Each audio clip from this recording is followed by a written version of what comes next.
اعوذ باللہ من الشیطان الرجیم بسم اللہ الرحمن الرحیم رب اشرح لی صدری ویسر لی امری واحلل عقدۃ من لسانی یفقہوا قولی۔ بکھرے موتی، 5واں حصہ۔ مکرم و محترم، السلام علیکم ورحمۃ اللہ وبرکاتہ۔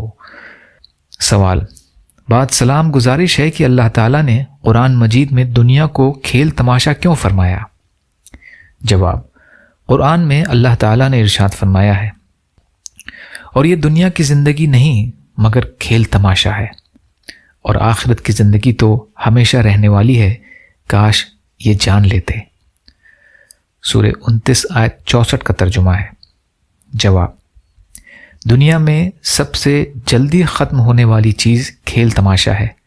جتنے بھی کھیل تماشے ہیں وہ چند گھڑیوں کے ہوتے ہیں۔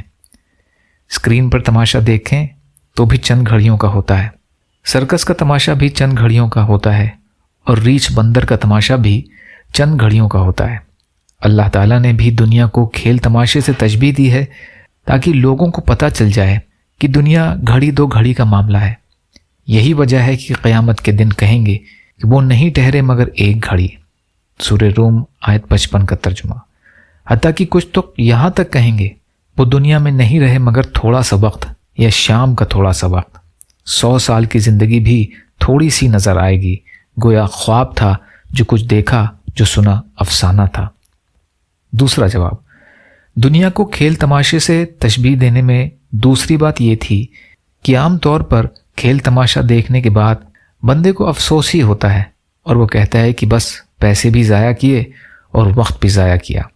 اکثر دیکھنے میں آتا ہے کہ جو لوگ کھیل تماشا دیکھتے ہیں وہ بعد میں کہتے ہیں کہ بس ہم ایسے ہی چلے گئے، ہمارے کئی ضروری کام رہ گئے ہیں۔ دنیا دار کا بھی بالکل یہی حال ہوتا ہے کہ اپنی موت کے وقت افسوس کرتا ہے کہ میں نے تو اپنی زندگی ضائع کر دی۔